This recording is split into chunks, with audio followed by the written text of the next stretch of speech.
अच्छा स्वामी जी, लगातार पेट में दर्द अगर हो रहा हो, सूजन और भारीपन की शिकायत होने लगे या दर्द के साथ कुछ कमजोरियां भी दिखाई देने लगे, तो क्या ये किसी गंभीर बीमारी की तरफ इशारा करता है? और कब व्यक्ति को ये समझना चाहिए कि जो दर्द उसे हो रहा है किसी बड़े बीमारी की खतरे की घंटी भी हो सकती है? तो पेट के दर्द की हम बात कर रहे हैं, दर्द के साथ पेट में भारीपन और सूजन।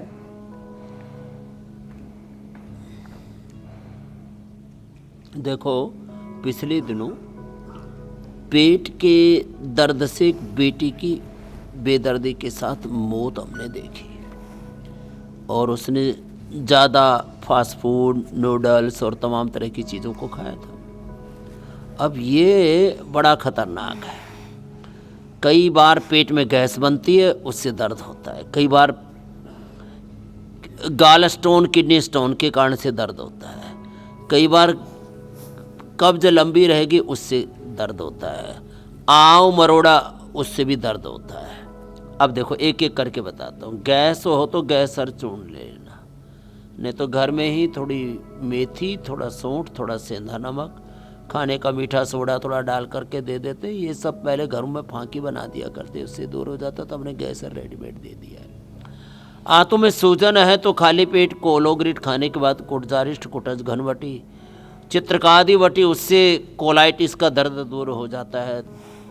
दही में या छाछ में इसबगोल देने से, बेल का पाउडर खाने से, छाछ, दही, अनार इसमें अप्रतिम लाभ करता है।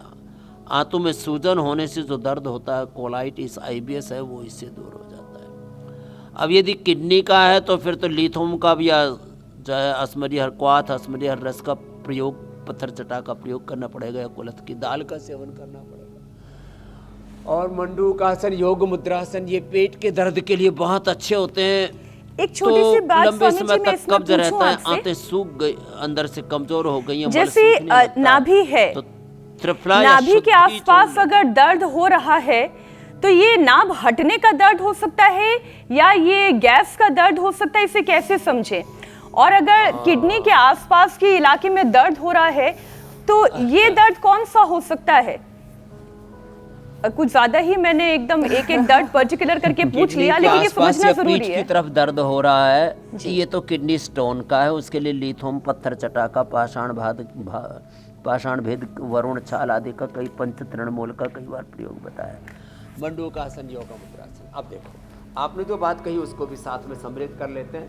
चलो पीछे पैर करो सब और ऐसे लेट जाओ। अब देखो, ये पवन मुक्तासन और उत्तान पादासन जब एक एक मिनट करते हैं तो नाभि और कोड़ी दोनों ठीक हो जाती है। नहीं तो लोगों की नाभि डिगी हुई होती है, लोगों की कोड़ी डिगी हुई होती है और उसके कारण से दर्द होता है।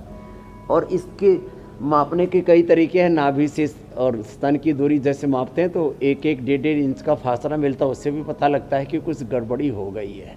अब देखो, नाभि कोड़ी दोनों ठीक हो जाते हैं जब एक एक मिनट पवन मुक्तासन या उत्तान पादासन आदि करते हैं, ये दोनों। और फिर जिनसे बन पाए तो ये सेतु बंध, और एक है पादांगुष्ठ नासास्पर्शासन। लोग मैं देखता हूँ 10-20 सेकंड करते, मैं कहता हूँ पूरा लाभ पाना है तो 10-20 मिनट एक आसन को करके देखो, नहीं तो कम से कम 1-2 मिनट तो करो। तो ये नाभि कोड़ी डिगने से भी पेट में दर्द होता है और आंतें कमज़ोर होने से पिंडलियों में भी दर्द होता है। लो, पेट में तो दर्द होता है, ये पिंडलियाँ भी दुखती हैं। बहुत लोगों की पिंडली पेन करती हैं, फिर लोग उनमें मसाज कराते हैं। मैंने देखा है बड़ी उम्र में लोगों की आंतें कमज़ोर हो जाती हैं, फिर जो है बच्चों को पिंडलियों पर चढ़ाए रहते, पोता पोतियाँ पिंडलियों पर ही खेलते हैं दादा दादी की। स्वामी जी, ये है तो बड़ा गजब।